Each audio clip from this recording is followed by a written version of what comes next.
There's a brother in general, not necessarily from this area. I talked to him, I told him, how come I don't see you and this and that? You used to always encourage me. He said, I've always been making dua.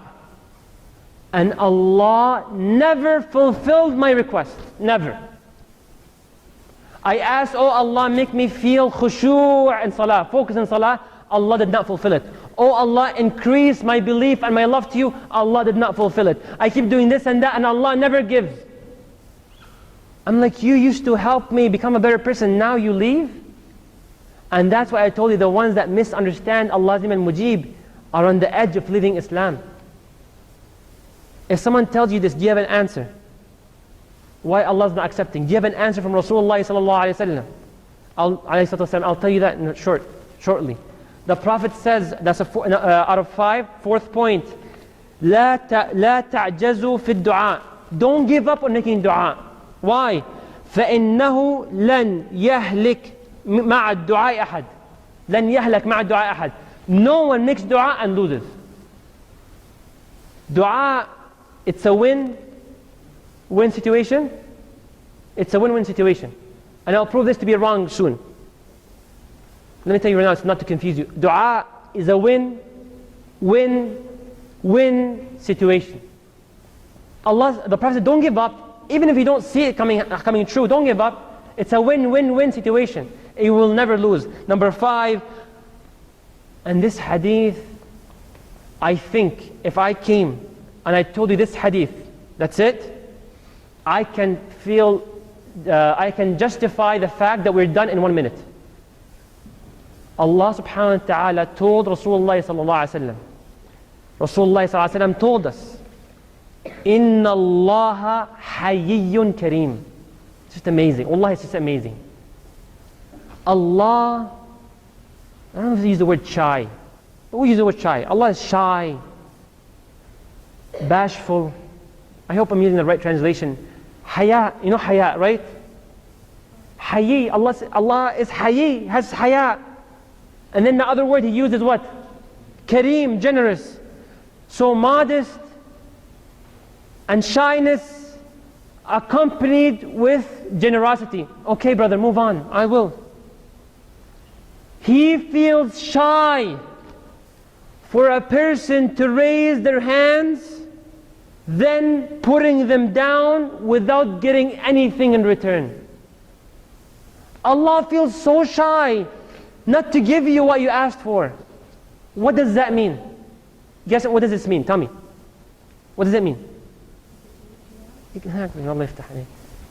Is that whatever you ask, He will give you. That's exactly what it means. Allah hayyun kareem.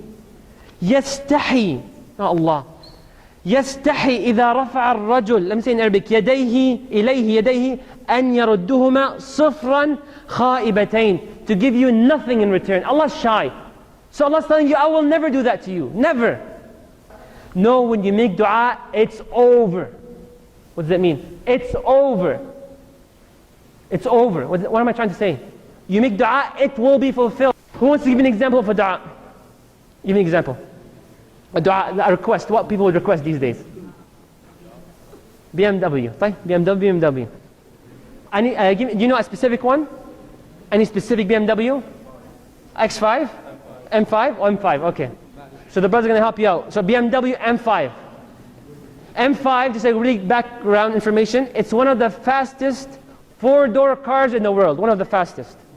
So BMW M5, Ya Rab, Ya Rab. And you're so into it. أعطني BMW M5. You know how you guys smiled? You guys would laugh if you see our person making that in the masjid, صح? Oh Allah, please, when I go to the mall, have them give me 30% discount, Ya Rab, Ya Rab. And you start crying, Ya Rab. Allah subhanahu wa ta'ala tells you, come to me even in the smallest cases. You know what the Sahaba said? Shuf. You know what the Sahaba said? We would ask Allah to help us even when it comes to our shoes. Tying the shoes, what color to wear, brown or black? Oh Allah help me, which color matches my clothes? The Sahaba did that. The Prophet's friends did that. So don't be shy to ask Allah anything. And probably many of you did not notice this. In the Quran, Allah subhanahu wa ta'ala, as He goes through and says the verses, He mentions du'as by the Prophets, right? And you will note that the du'as mentioned in the Quran are of the hardest ones to be implemented according to our minds. The most impossible requests, Allah mentions them in the Quran to tell you, this has been fulfilled. Do you think yours will not be? Example, Prophet Ibrahim alayhi salam, he went to Mecca, right? Brought his wife, what's her name? Hajar. And his son, Ismail. Brought him to Mecca. How was it? Desert. Nothing there. No one living there. No plants, no nothing. What did he say? You know?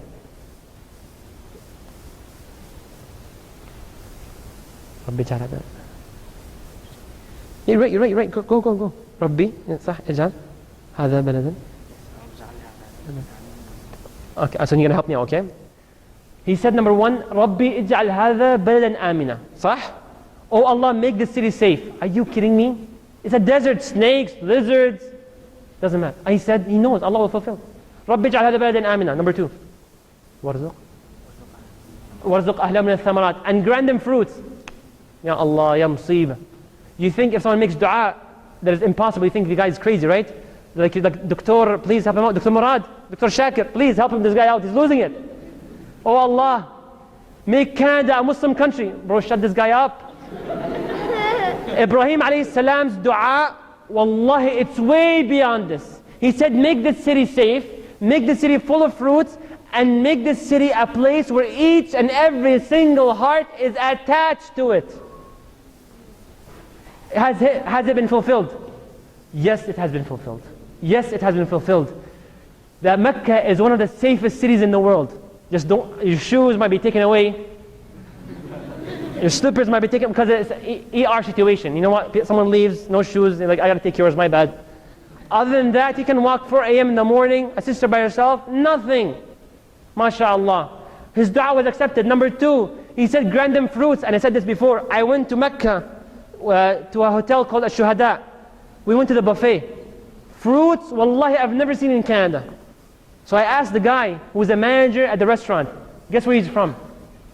Canada. He's a convert. He's a Canadian convert. He's a manager of the restaurant. I'm like, man. He's like, yeah, I was a Muslim and stuff like that. These fruits are brought from other countries. Ibrahim just said, bring me fruits. That's it. And then number three, what did he say? Make every heart attached to this place. I want to ask by raise of hands, who would love to make Umrah or go Hajj? Look what his dua has done to you. You guys realize that? I hope we can just put the camera around. Everybody raise their hand. I was in the airport in the GTA area. International Airport of Toronto, going to do Hajj. 79-year-old lady, crying and crying and crying. So we go there, I'm like, why are you crying? She cannot help it. She said, all my life, 79 years, look how her heart is attached. Myself and all my children have been gathering money. For how long? Over 20 years. Why? So I can go to Hajj. And she's crying, she's so excited, she can't believe this is happening. From one dua. And let me tell you, a dua, one from this crowd, which I believe this will happen last week. Allah subhanahu, sometimes wallahi, shaitan plays a game with you, you know that? He tries his best that whenever your dua is accepted to make you forget and make you busy that it has been accepted, you're so excited. Oh wow, fruits are in Mecca, oh my God, and forget. Shaitan, that's his trick, you know why? Because shaitan realized your purpose of life is to worship, and he knows dua is worship. So if you realize dua has been accepted, then you have fulfilled your purpose. Shaitan is like, oh no, I don't want that to happen. So the moment your dua is accepted, he wants you to forget. You remember last week when I said I was preparing a talk and suddenly I was in the airplane and I finished preparing a talk and I said I want to change the name? Remember I said that last week?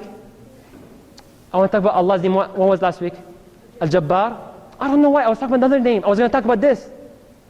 Suddenly I just changed my mind. I've never done this before. Do you know how long this takes me? Allah knows best. So for me to finish and then do another one, something happened. So yesterday, one of the respected friends emails me and they were saying they were making dua, they were in need for some help, they were making dua. And that name of last week fit perfectly. I'm like, Allahu Akbar, Al-Mujeeb. You made dua, you made this guy on the airplane coming from another country change his system just because a simple person amongst you sent that email hoping Allah to help her out. So I changed the name, a name that fits whatever issues she had during this week.